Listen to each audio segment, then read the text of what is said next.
Fala, meus queridos, é o podcast de volta para não falar que a gente morreu. E aqui que vos fala é o Tekken, vulgo Tecanos, e comigo nosso convidado diário.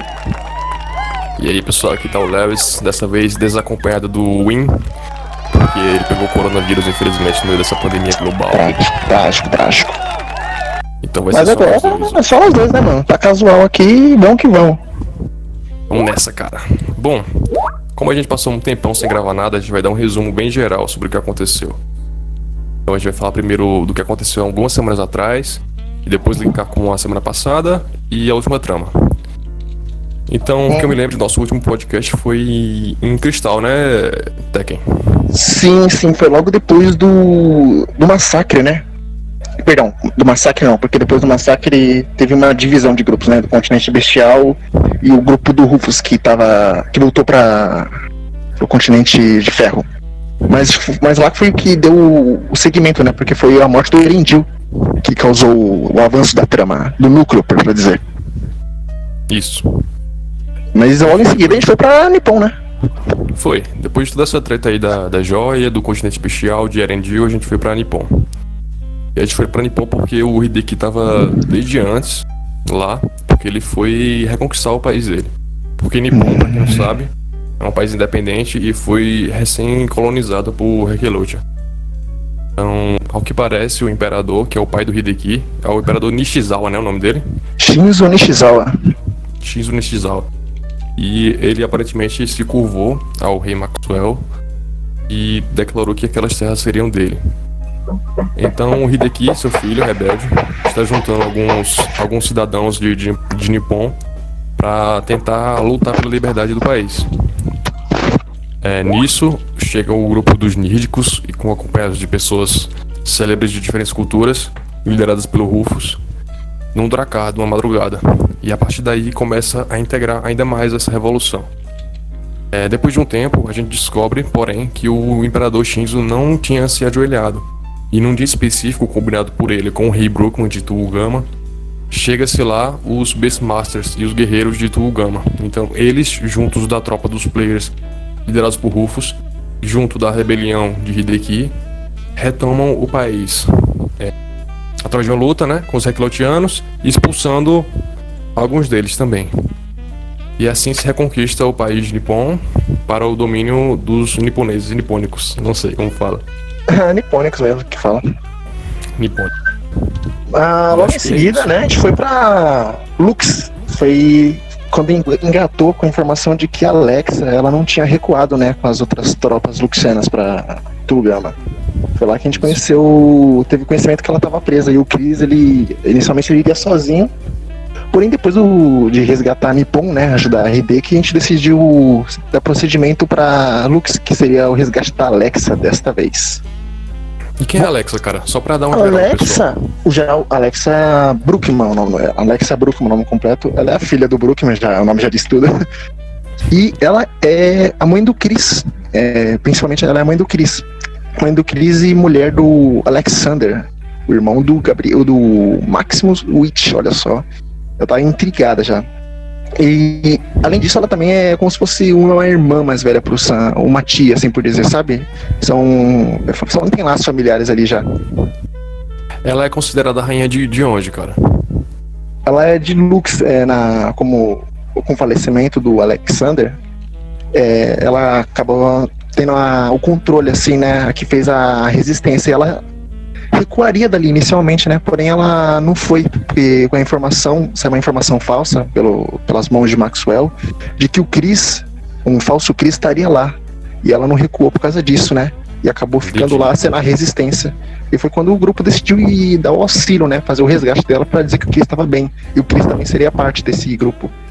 Foi quando a gente chegou por um dos caminhos fornecidos pelo Astolf, que ele tinha conhecimento dos mares ali, porque não teria de uma forma convencional chegar em Lux sem ser avistado pelos Heikelotianos. Foi com esse trabalho. Porra, eu tô lendo o que o Chris tá falando, eu confundi aqui. Luminória, ela é rainha de Luminória, aqui é uma errata aqui, rapidamente. Foi uma errata. Tudo bem. Continuando, foi lá em um bar, inclusive, num bar uma esquina de bar, que encontramos um agente da Furguild, assim por dizer, um ladrão, que forneceu pra gente uma planta que chegaria até a localidade dela, através do orfanato. O nome dele era Silvertongue, olha só. E, além disso, precisaríamos de uma fortaleza, né? Não só pra chegar até lá, mas uma fortaleza pra manter uma parte do grupo, porque foram muitos nírdicos. Foi quando o grupo decidiu se separar pra uma parte. Foi o Rufus, o Sigurd, né? Quem mais? O Inazuma, não? Junto de alguns outros nírdicos pra não chamar a atenção. Enfim, continuando, eles seguiram em direção aos orfanatos, e logo no primeiro orfanato foi que começou toda a treta recente.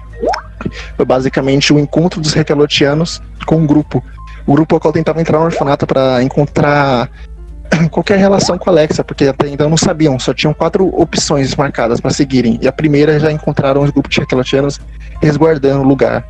Foi lá que eles encontraram crianças em péssimo estado, cara, que sofreram abusos, entre outras coisas terríveis. O grupo, principalmente por Cris, não decidiu deixar isso passar até então, até porque o objetivo ainda era entrar no orfanato para conseguir alguma pista sobre o paradeiro dela.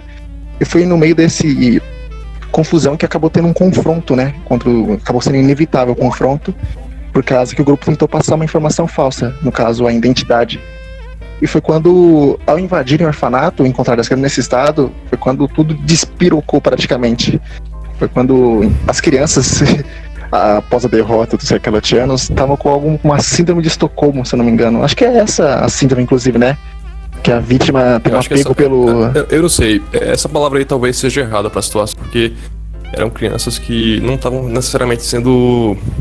Foi dito isso na hora, mas as crianças estavam quebradas, né? Praticamente a mente estava totalmente... Claramente com problemas, né? Psicológicos, psiquiátricos, estavam debilitadas ali mentalmente. Vários abusos, várias situações, além da fome, é uma coisa precária praticamente, né? E foi aí que o Chris decidiu expulsar todos da casa. Foi... Antes de prosseguir, eu quero dizer algo em minha defesa, só quero dizer algo em minha defesa. O Sam não estava psicologicamente saudável. Ele não teria permitido isso. Ele acabou tendo um mal-estar e saiu da casa. Foi levado. Não por conta, mas foi levado. Ai. Mas então, porque ele não teria deixado o que vai acontecer agora, que será relatado. Pois é, calma, pessoal. Isso aí não compactuamos com nenhuma das atitudes a seguir. Exatamente, não compactuamos. Mas continuando. Antes da decisão de Chris, houve um atentado de uma das crianças, que estava mentalmente quebrada, é claro, que atacou o Azrael na perna com uma faca, com o intuito de matar ele. E o Azrael não respondeu de forma adulta, assim por dizer, né, convencional, um elite treinado, matou a criança com um tapa. Cara, não, sério, o cara é um Nemestiel Drachen, ele é um elite, um general... armadurado, com espada de matéria escura. Um espadachim, tá ligado? Não, mas eu vou citar uma palavra de um sábio aqui, oriental, Shinzo Nishizawa. Abre aspas. Não importa o tamanho do guerreiro, nem sua idade. Só importa ser e o ataque. Olha só, que bonito. Uma salva de palmas. Poeta. Isso é muito, muito bonito, mas isso não defende os atos de Azrael, que matou uma criança com tapa e consecutivamente outras crianças que estavam no caminho. E segundo a própria narração, um tapa que ele lançou uma criança, a força de uma bala de canhão. A narração dele, um tapa que matou a criança com a força de um tiro de canhão. Me lembro muito bem da situação. E a partir disso gerou um caos, né? Veio um caos generalizado em que as crianças começaram a gritar, já estavam quebradas e com razão.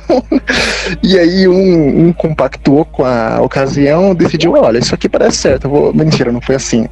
Ele decidiu expulsar todos da casa e ele sozinho lá, este homem, Christian, assassinou cada uma delas por si próprio. Calma, há controvérsia nesse trecho, porque o Christian me falaram que ele deixou porem fogo na casa e falou que não importava porque eram pessoas quebradas. E agora você tá me dizendo que ele pessoalmente matou as crianças? Como é que fica? Sim, ele, no caso, teve a iniciativa de matar todas as crianças. Na percepção dele, ele queria acabar com o sofrimento delas, tirando a vida delas, para elas não continuarem com isso. Porque assim, eles não tinham mais forma de tratamento, de se recuperar. E ele decidiu fazer pelas próprias mãos, para outro não ter que fazer isso.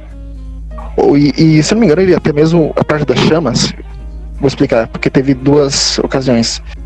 Se eu não me engano, ele usou o fogo celestial, sim, para matar as crianças.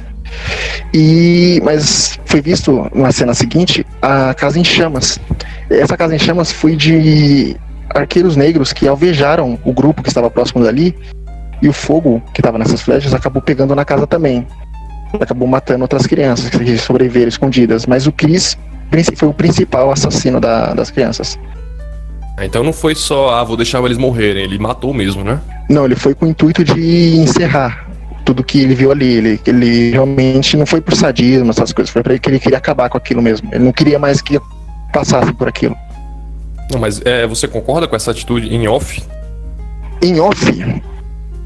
Olha, eu não acho que essa seja a melhor opção, até porque hoje em dia a gente não vê notícia disso, né? O cara tá ruim da cabeça, dá um tiro na testa dele. Não é assim. Acho que é uma forma de tratamento, eu acho que não precisa chegar nesse nível. Acho que até mas se for levar em conta, a gente tá numa era medieval de fantasy, tá ligado?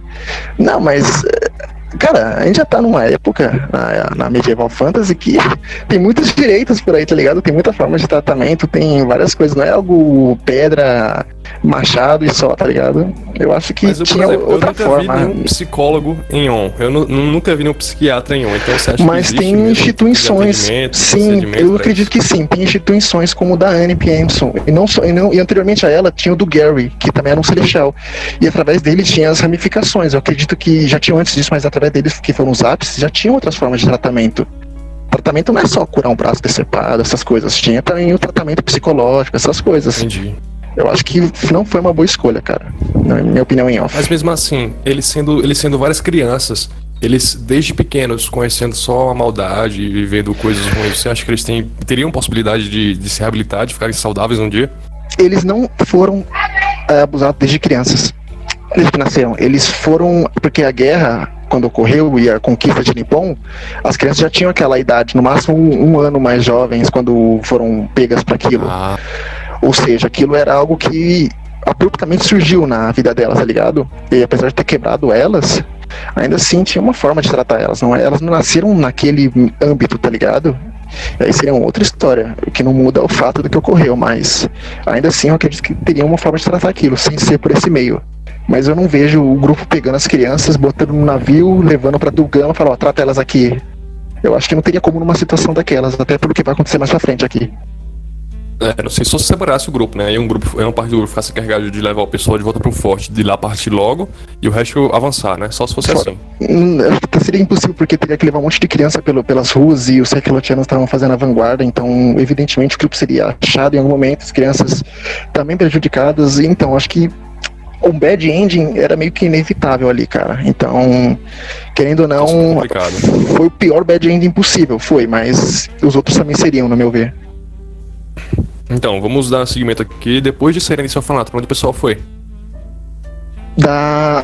Logo em seguida a gente foi pro próximo orfanato, cara. O próximo orfanato que a gente conseguiu em fuga, né? Após toda aquela confusão, porque...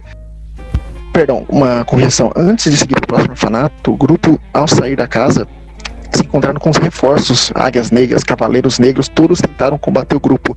Esses os quais tiveram bastante vantagem, porque o grupo não estava conseguindo bater de frente com eles. Conseguiram segurar por um tempo, mas uma hora iriam perder. Foi quando a Adelaine, olha só quem tá aqui. A Adelaine conseguiu ludibriar um dos magos, se não me engano, que acabou sendo o reforço do grupo contra os Cavaleiros Negros, que acabou dando tempo com uma explosão magnânima que forneceu a todos um meio de fuga, né, em meio àquela fumaça. Foi quando o grupo conseguiu se esconder numa casa, após fugir pelas ruas, se recuperar um pouco, mas não o suficiente, porque um dos sagrados surgiu, eu não vou lembrar o nome dele agora, infelizmente, se não me engano era Henry alguma coisa, eu sei que ele é o Ivain Halahard. Ele é o segundo sagrado, se não me engano, o segundo em comando dos Cavaleiros Sagrados, e ele tem itens especiais que fazem ele controlar como se fossem vinhas metálicas. Basicamente é um soldado que luta com itens mágicos. E foi nessa parte ele que tipo, o grupo... o segundo sagrado mais forte, é? Não, acredito que ele é considerado o primeiro sagrado mais forte, por causa que ele tem não só esgrima, mas também poderes, né? Ele é considerado o sagrado mais Tyrell, forte. Né? Tipo um Tyrell. Sim, basicamente, mas logo atrás tem os outros sagrados, mas ele veio pessoalmente, porque o Maxwell mandou ele sozinho, né? E se mandou sozinho porque ele era capaz de fazer tal coisa. Pode crer. E então, seguindo, o grupo conseguiu fugir dele, porque não tinha como lutar de frente com ele, porque não estavam no total deles. O cara tava total e era bem forte ainda por cima. E na fuga... vou ter que fazer uma pausa aqui, porque eu não lembro o que aconteceu depois. Taraná. Pam. Eu não lembro, sério, Mas eu não a lembro gente mesmo. cobriu bastante coisa, mano. Pausa. Sim. Foi bom. Caramba, me deu um branco. Eu realmente não lembro. Não lembro o que aconteceu. Mano, eu tive que mutar, cara, quando o Witch perguntou quem é a cachorra safada. Beleza. Então a gente prosseguiu em meias ruelas ao caos generalizado que estava pelo confronto anterior do grupo, né? Com a chegada dos Cavaleiros Negros e Águias Negras. Foi quando um ex-Águia Negra chegou, cara. Reynard, irmão do Raymond. Reynard Licious. Esse que tava em complô com a Cassidy, cara. Por causa desde o assassinato. Né? Sim, ele é como se fosse um Nemesis, tá ligado? Ele tava em complô com a Cassidy desde o assassinato do Cassiel, que ele não conseguiu impedir. Ele decidiu meio que criar esse sentimento de vingança pela Cassidy, né? Como se fosse tomando as dores dela. Ele decidiu caçar cada um que fez parte da execução do Cassiel, cara. Olha aí. Ele é aquele meme lá do Terry Crews. Achou que eu estava brincando? Ele tá em cada ambiente, cara, tá ligado? Foi aí que o grupo começou a entrar em confronto com ele. Durou um pouquinho. Ele é um cara bem... Ele não é forte, atirando uma letra dele, porém ele é bem versátil, cara. Eu quero dizer isso. Ele é um cara inteligente. Ele não usa a força, mas sim a inteligência dele. Porque ele lutou com o grupo inteiro, mas ele viu que não ia vencer. Mas ele causou um estrago relativo e decidiu fugir para pegar o grupo em uma ocasião melhor. Mas em decorrer desse confronto, tava tendo também acho que não o maior roubo, porque teve o mercado de Sabrina, mas um dos maiores roubos da Fur Guild, que em decorrer do caos, a Fur Guild decidiu fazer um atentado contra os mercados, o banco, assim, acho que se não me engano, o Banco Central, os cofres de Luminori, nesse caos. E foi então que o grupo aproveitou disso para fugir em direção ao orfanato final, que seria onde encontraria a Alexa. E lá, subindo as escadarias, eles já começam a ouvir o som de combate, espadas se cruzando, tintilar, entre outras coisas. Foi quando o grupo encontrou a Alexa sozinha lutando contra um Rekelotiano, uma armadura comum. Até então o grupo viu aquilo e decidiu socorrer ela. Porém estranharam quando viram que ela estava extremamente, em pânico, por verem que uma nova chegada de um pessoal podia acarretar na morte de todos, porque mais tarde foi revelado que aquele cara era Maxwell. Maxwell estava em confronto com a Alexa. E pelo visto não estava tendo muito sufoco não, porque é como se estivesse testando ela, porque não foi visto nenhuma expressão de ansiosidade ou coisa do tipo. Ele estava simplesmente calmo, enfrentando a Alexa, que queria a todo custo tirar o grupo dali, que chegou repentinamente. E parece que já estava acontecendo antes do combate, como eu falei. Foi então que o grupo tentou ajudar, né? O grupo não vou ficar parado olhando, o grupo tentou ajudar, mas acho que todo mundo já sabe o que aconteceu no final. Não resultou muita coisa até todo mundo apanhar em poucos segundos. E aí que chegou... Aí, cara, nessa parte aí, cara, porque ninguém morreu. Então, assim, eu acho que o Maxwell tava muito focado na Alexa e acabou sem matar ninguém, né? O objetivo dela o dele era a Alexa, né? Mas eu acho que ele ia matar se não fosse pelo Chris, que se revelou presente, cara. Ele se revelou presente ali e isso acabou atraindo a atenção dele pra segurar um pouco, né? A chacina que ele faria normalmente, eu acho. E foi no meio desses diálogos que o Maxwell, na sadice dele, em torturar a pessoa psicologicamente, decidiu revelar a possibilidade de que Chris seja o filho de Maxwell, olha aí. Seria irmão do Cassiel, então, né? Seria irmão do Cassiel, algo que tá afetando o que ele matou, por sinal. Olha o peso, mas olha, agora pensando nisso, eu acho que eu acho que o Chris talvez seja o filho mesmo, porque é muita morte, a criança, é Cassiel, meu Deus do céu, não acaba mais esse cara. Tá insaciável. Mas isso aconteceu porque... Desculpa atrapalhar aqui você várias vezes, é porque tem muitas referências aqui nessa... muitas referências aqui. Primeiro foi o Maxwell, né, com a armadura clássica, né, que é o que o Gabriel White fazia também antigamente, de usar uma armadura comum e depois revelar rei. E também essa questão da paternidade dos personagens do Red, que sempre tem esse mistério, assim, né? Quem é o pai dele? Ele tem, tipo, 30 pais na mesma saga, né? É sempre o Witch. Sempre o Chadwick, né? É sempre o It, Mas tá antes ligado? era o Zadier, cara. Era o pai do Red Malak, era o Zadier, depois virou o Barão Samed e uma confusão. Uma doideira. Quem que é o pai da criança? Continuando aí, foi mal. Ainda nessa referência, o Maximus ele apareceu na primeira trama da saga, também vestido de armadura comum, cara.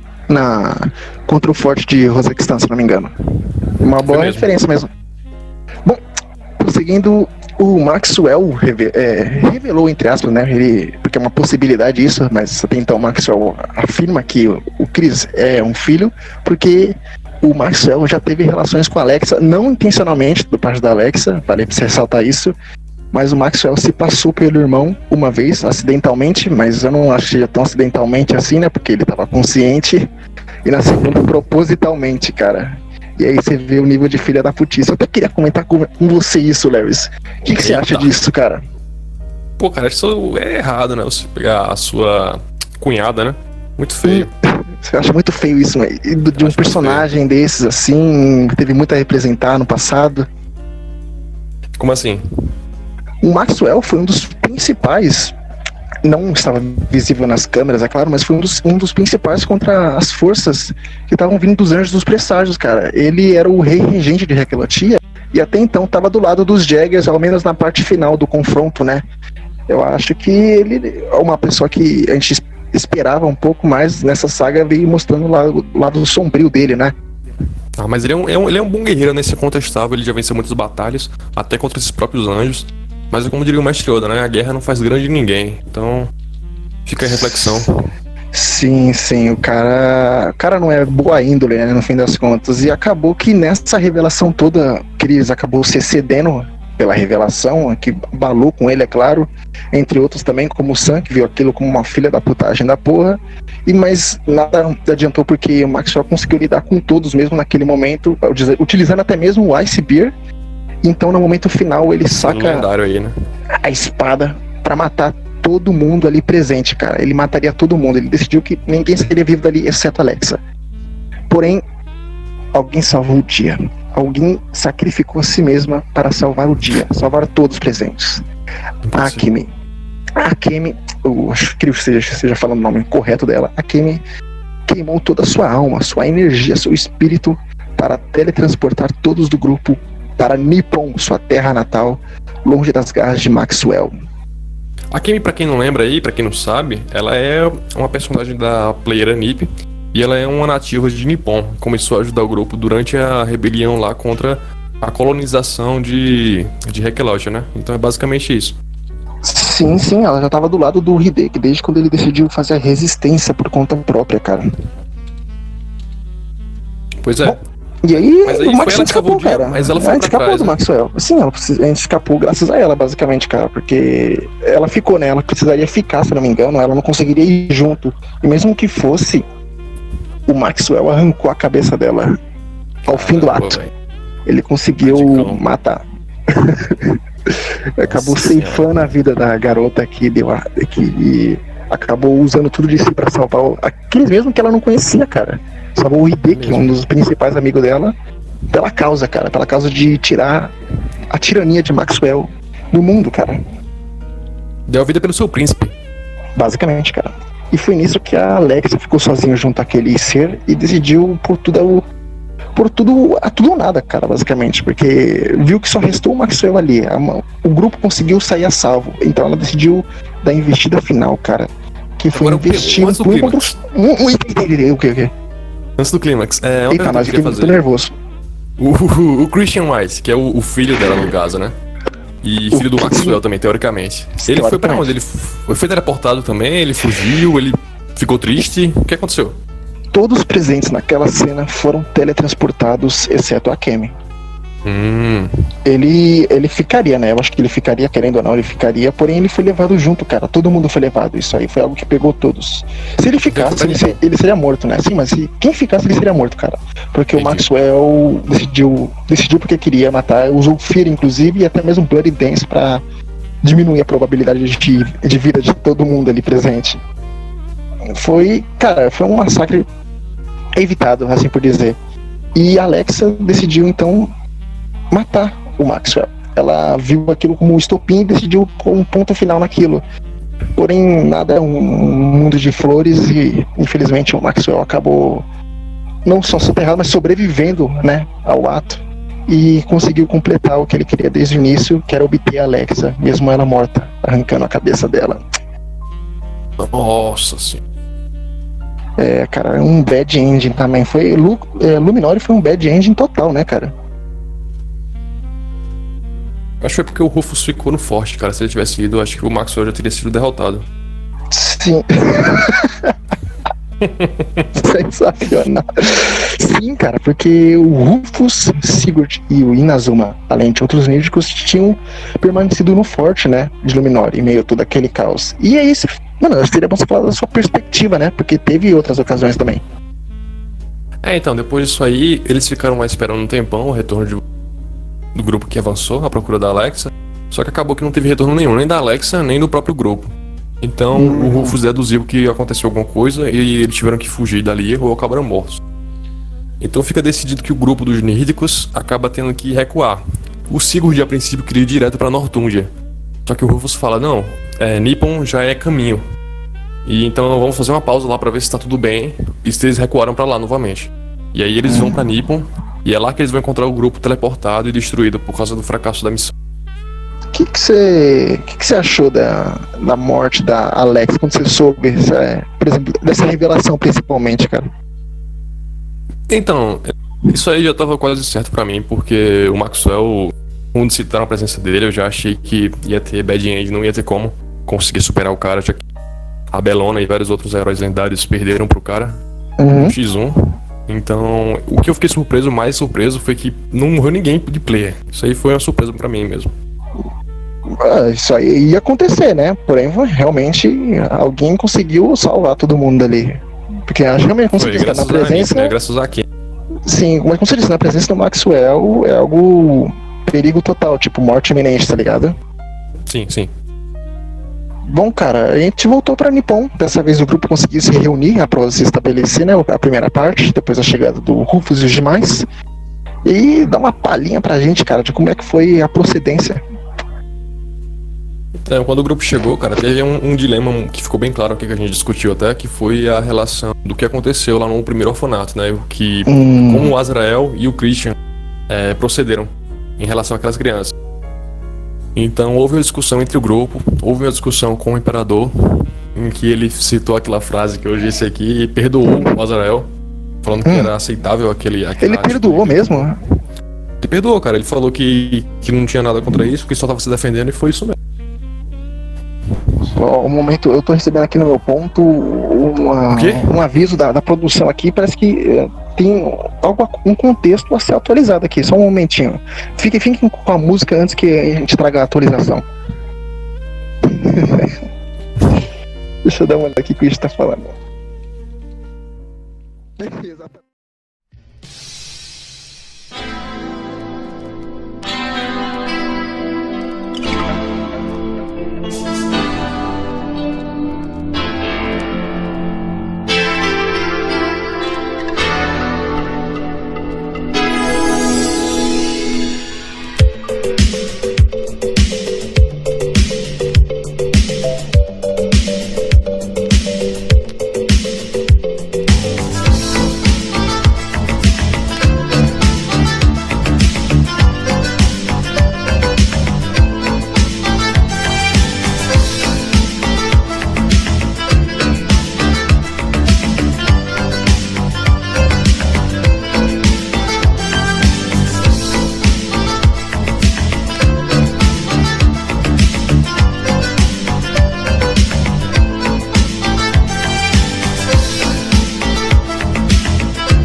Então o grupo decidiu assim que, por estarem solo nipônico, né, eles decidiram que quem julgaria esses atos seria o líder da região que se encontrava. Então eles direcionaram, o Hideki direcionou o Azrael para o julgamento. E você pode me dizer também onde é que o Christian tava nisso? Porque ele foi teleportado junto com o grupo, mas eu não o vi nessa situação. Ele fugiu. muito bem apontado. O Christian, após ser teletransportado, isso antes da chegada do Rufus e os demais Nírticos, o Christian decidiu, cara, naquele momento, é claro, abandonar parte dos seus ideais, cara, porque descobrir que o Maxwell possivelmente era o pai dele e relembrar de todos os atos dele, inclusive o mais recente do orfanato, abalou ele profundamente, cara, tanto espiritualmente quanto fisicamente. O cara tava bem desgastado já. Ele decidiu, e mesmo com o Sam insistindo para ele ficar atendendo essas coisas, o Christian decidiu dar as costas, abandonou até mesmo o escudo. A Maya, que significava muito para ele, que dizia vários deveres dele, né? Decidiu abandonar e simplesmente seguir adiante, cara. Ele foi embora. Ele não falou para onde iria, ele simplesmente foi embora, como se estivesse fugindo, sabe? Então, depois disso, dele fugir, a gente teve o abandono, né? O abandono da punição no Azrael. Ele foi perdoado, porque o Imperador Shinzo, crescendo na Guerra Civil do Nippon ali, ele já viu situações semelhantes e ele não viu maldade nas atitudes do Azrael. Que coisa, hein? Com isso, concedeu perdão a ele, né? Só uma pergunta, o que o Rufus achou disso? O Rufus. O Rufus, ele queria condenar o Azrael, na verdade, porque ele estava em conflito, porque ele já teve esse conflito várias vezes. Com o Sigurd, fazendo aquela parada com a cidade com o dragão. Com o Christian, agora, nessa mesma situação, é com o Azrael. Então ele não sabia muito o que fazer, ele ficou grato de não ter que decidir aquilo, mas no fundo ele não tá querendo perdoar essa situação, porque no caso foram crianças, e no caso do Sigurd tinha um contexto um pouco mais complexo, entendeu? Então, na visão dele, o Azrael e o Christian estão no mesmo patamar, assim, em relação aos atos? Pelo que contaram pra ele, sim, né? Porque os dois fizeram um homicídio intencional. Não tá perdoado ainda no coração do Rufus. O Rufus não tem um contexto do que ocorreu por exemplo, em Cristal, por exemplo? Ele não tem uma lembrança em relação a esses atos? Tem, ele lembra. Só que ele lembra como se tivesse alguma coisa controlando o corpo dele por ele. Despertando o pior dele. Só que no caso, em Cristo, quem morreu ali foram os representantes. Encadeia, assim, os principais generais, os principais estudiosos ali que apoiavam o Erendil. Então, de certa forma ali, não teve a morte de um inocente. Mas o povo local, os anões, em nome de Rufus, não cometeram um massacre? Eles mataram quem ainda estava do lado de Erendil, mesmo depois da derrota dele. Então, eu acho que não. Isso aí é bem controlado. O Rufus tinha poder sobre isso, mas não sei, cara. É porque algumas pessoas não estavam querendo se curvar, nem querer sim, os antigos apoiadores. Aquela derrota, entendeu? Então, o povo que ainda estava disposto a lutar, mesmo depois que aquele negócio de magia passasse, falavam isso, eles eram mortos. Entendi. Então o Rufus tem esse contexto também, além do Chris, o Azrael, mas ele tem consciência de que a joia teve influência no que ele fez no passado, pelo menos, né? Isso. Bom, com o julgamento passado, cara, o Azrael, o que seguiu adiante? Depois disso aí, o Azrael ficou caladinho assim, com aquela cara de Chaves, e ele se encontrou com o Nepretiel ali, que deu uma imponência, né, a ele. E deixou o cara menos vulnerável, né? Então o grupo junto de Nepretiel foi até um dojo onde o Hideki treinava para fazer uma reunião sobre como o grupo ia proceder em seguida. E aí, durante essa reunião, eles recebem um comunicado através de um japonesinho lá, e existe um navio se aproximando da costa, com reclotianos com a bandeira branca. E aí falam que o próprio Maxwell tá vindo para conversar. E aí o Hideki sabiamente... na maior cara de pau, mano. E o Hideki aceita, né? Porque ele tá tentando ser diplomático ali. E sabia que se o Maxwell viesse com vontade de atacar, ele atacaria já de cara. E aí, cara, você tava lá, você quer descrever um pouco assim da chegada do Maxwell ali naquele dojo?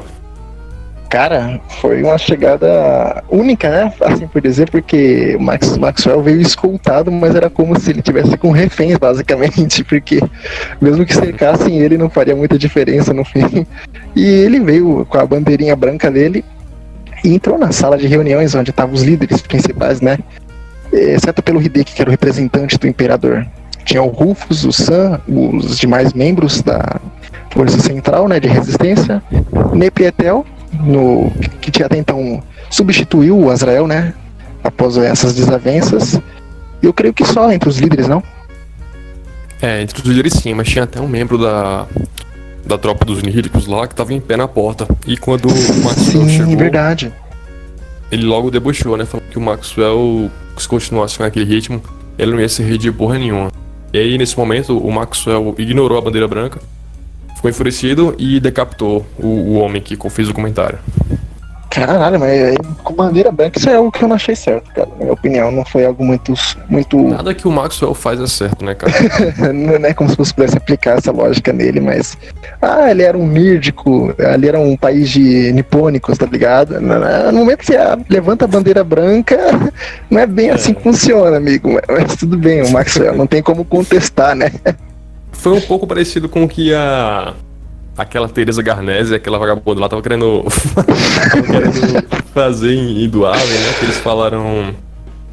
O quê? Como se fosse ali o reino do Tulgama, né? Sendo que não era. Ah, no caso eles botaram todo mundo em perigo, né? Os reis, os príncipes ali presentes.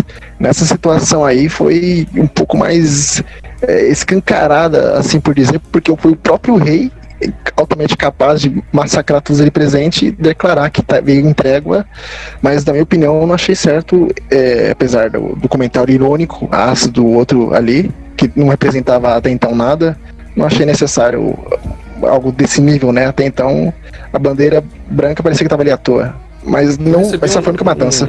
Um comunicado aqui do nosso patrocinador que ele pediu para falar. Opa. Abre aspas, um lixinho achou que poderia falar com o rei de igual para igual, fecha aspas. Então. Eu recebo meu salário desses patrocinadores, eu prefiro não comentar a respeito, é melhor continuar. Muito bem. Então, depois desse homicídio, ele continuou conversando com o grupo, fez uma proposta para o Rufus.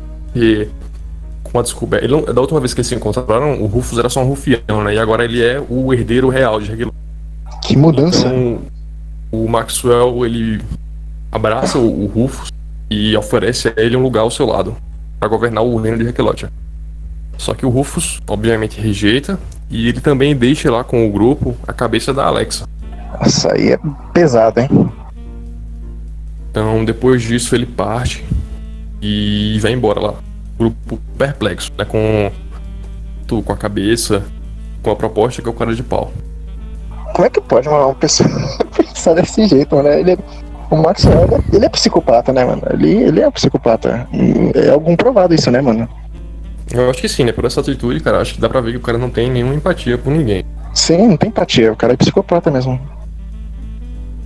Então, depois disso, o Tekken, o que você acha que a gente pode falar pro pessoal também que mais importante que aconteceu antes da gente ir logo pra trama dessa semana passada?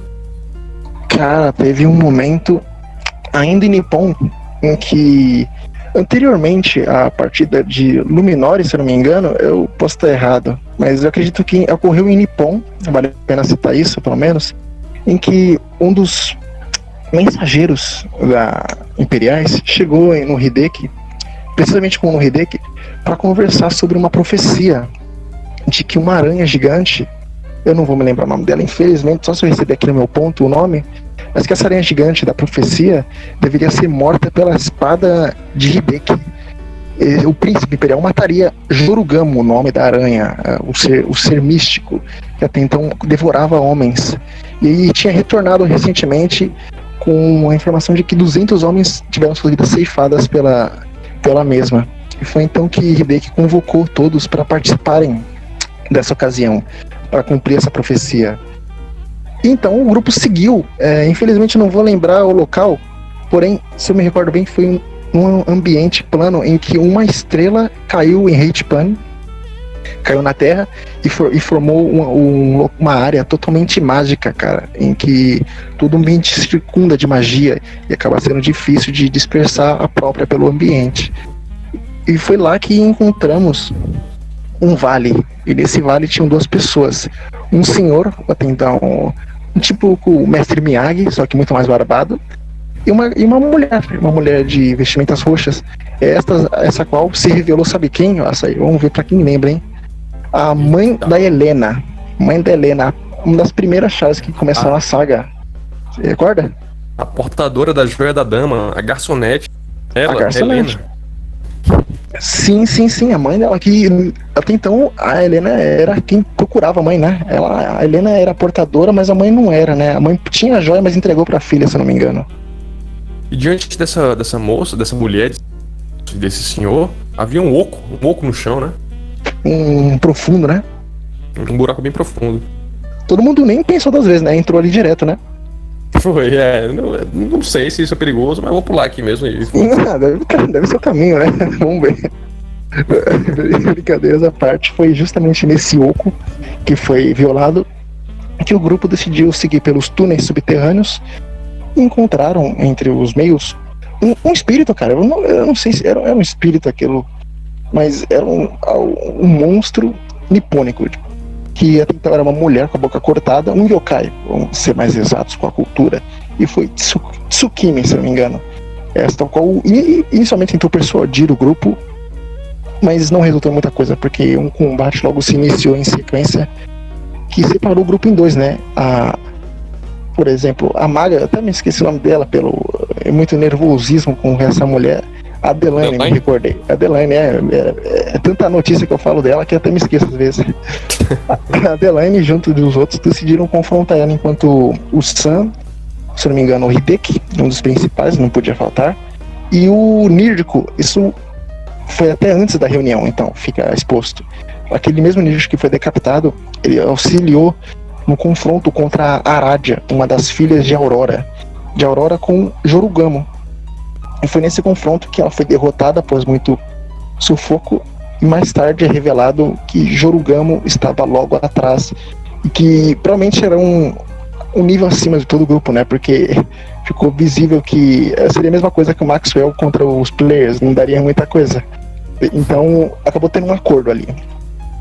Jorugamo forneceu uma proposta. Hideki mandaria os prisioneiros que ele tem de Nippon uma vez ao dia para Jorugamo. E em troca, Jorugamo cessaria o sequestro dos outros homens, diminuindo a taxa de mortalidade. Foi então que esse acordo foi feito, sob a custa de que Hideki passaria a informação de que Jorugamo foi morto pelas suas mãos, garantindo a profecia, que ela foi cumprida.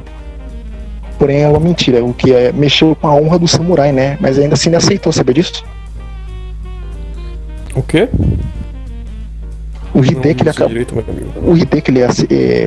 contrariando o Bushido dele, né, a honra, ele aceitou a proposta de que Jorugamo se passaria por morta, de que ele teria matado, em vez de cumprir com a profecia, que ele teria que fazer isso de fato. Mas como a Jorugamo não foi morta por ele, será que a profecia foi concluída mesmo ou será que ela vai voltar depois? Então, a profecia consistia nele matar, né? Como ele decidiu fazer um laço, né? Uma aliança temporária, assim, né? Porque vai fornecer todo dia homens prisioneiros e ela vai cessar. Eu acho que a profecia fica em aberto ainda, né? Caralho, ele vai dar gente pra ela comer, cara? Vai, os prisioneiros, né? Os criminosos. Caralho, só tem doente, velho, nesse grupo, pô. Você acha isso certo? O que você acha disso? Você é louco, mano? Nem sabia disso, velho. Tinha que ter matado a mulher. Mas o Rufus sabe em um, cara. Não se preocupe, o Rufus sabe em um. O Rufus sabe? Quem contou pra ele? Agora vai ser o Sam, só porque você não sabe, só de sacanagem. Beleza. É porque não faz sentido, porque o Rufus estava lá, né? Mas eu tive que sair no meio da trama, então... Sim, ele foi nocauteado. É isso que importa. Desmaiou com calor. Desmaiou, ficou muito quente lá. E, inclusive, uma das crias de Jorugamo se juntou, cara. Uma pequenininha, a Adelaine, virou um mascotezinho Kumonga. Vale a pena pesquisar no Google depois o que é uma Kumonga. Se juntou ao grupo, integrando agora a equipe. Olha aí. Uma bela menção a se fazer. Muito bem. E aí, depois disso, a gente, depois da caverna, depois disso tudo com a aranha, o grupo se reuniu e o Nepretiel cedeu uma aeronave, né, pro pessoal ir pra Tuugama. A gente tinha comentado antes sobre a reunião com o Maxwell. O grupo se reuniu com o Nepretiel, que é o representante dos Draken, junto com o Azrael, dos Meshach, e foram embarcar numa aeronave dele, né, um barco voador, um dirigível. E aí eles foram todos juntos para Tuugama, com exceção do Christian. Então, pessoal, agora que a gente já finalizou aqui o nosso mais breve resumo possível sobre tantas tramas que a gente deixou de cobrir aqui, a gente vai pra parte em off aqui, que muitos de vocês querem aparecer, muitos querem entrar. Não, tô concordando com você. Então, a gente vai dar aqui os prêmios dessas tramas aqui. A gente vai resumir o melhor player, o pior player, a melhor cena e a pior cena aqui de todas essas tramas. Vamos separar os troféus aqui, né, meu amigo? Vamos lá, vamos lá. Vamos lá, vamos começar pelo melhor, né? O melhor player da semana, cara. Como você disse, né? Não teve tantas ocasiões relatadas antigamente. A gente tá compilando tudo assim de uma vez só pra não ficar vazio. Mas uma pessoa que eu acho que talvez mereça o troféu seja a Akemi, né? Pelo seu sacrifício nobre, pelo seu príncipe, pelo todos os outros, cara. Eu acho que ela merece, cara. Acho que se não fosse por ela, muita gente ia ter perdido o personagem, então acho que ela fez a diferença. Sim, com certeza ela fez a diferença, cara. Mas em contraste, tem que ter o oposto, cara. Tem que ter o WVP, cara. O Worst Valuable Player. Isso. Quem será que também, cara, que o Hideki ficou numa linha de golpe mortal, então ele com certeza ia morrer se a Akemi não tivesse salvo o grupo e mandado pra Nippon. Ele seria o primeiro a ser atingido, né? Ele, se eu não me engano, ele tava de frente pro Max. Isso, mas indo pro WVP agora. WVP. Mais dispensável. Cara, meu coração dói quando eu não posso falar Sigurd, mano. Meu coração dói. Pode falar Sigurd, cara. Ele não tá aqui no pódio dessa vez, cara. Mano, não acredito nisso, cara. Mas tem uma pessoa que se esforçou, mano, pra chegar no pódio, mano. Essa pessoa se chama Christian Witt. Olha aí quem tá aqui. Christian levou o Worst Valuable Player, cara. Porque ele relatou pra Fur Guild, cara, uma guilda de ladrões, quem que ele era, aonde ele tava, basicamente. Quase comprometeu o grupo inteiro, fora a cena do orfanato, que, na minha opinião, não foi a melhor das escolhas. Você acha merecido ele estar aqui, Lars? Eu acho que porque ele tanto fez essas besteiras em um, como ele atrapalhou o andamento da trama em off, né, que ele começou uma discussão comigo, exatamente por causa dessas atitudes do personagem, aí meio que ficou meio chato, né, então ele tá aqui com sua medalha de pior player. Parabéns, Christian. Parabéns, só palmas.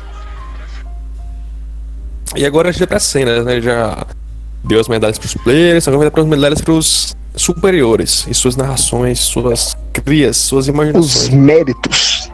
Isso. A melhor cena que teve dessas tramas aqui que a gente citou foi qual, cara?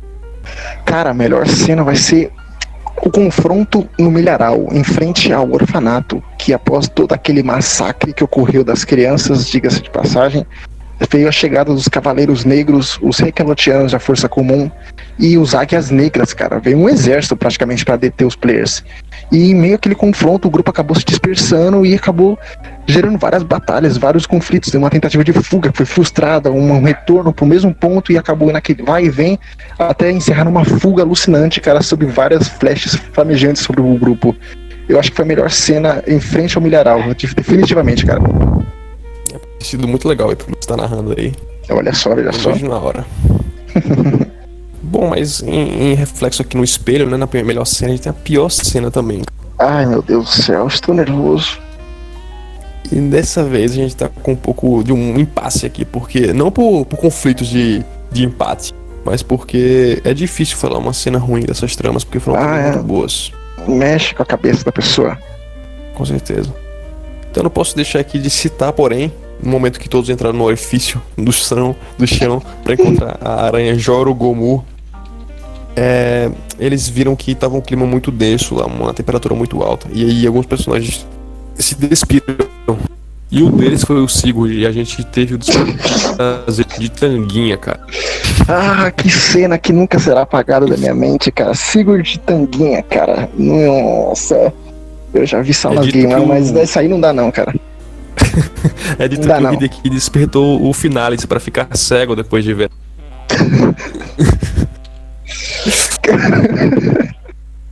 Então fica aqui o mérito, o Sigurd não apareceu no pior player. Mas tá presente, né, mano? Tá presente também, tá sempre com a gente aqui no dia a dia. Sigurd de Tanguinha na pior cena possível. Dessa vez foi isso por hoje, pessoal. Um grande abraço aí, obrigado pela paciência de esperar um vídeo novo. E até a próxima. E tchau, tchau.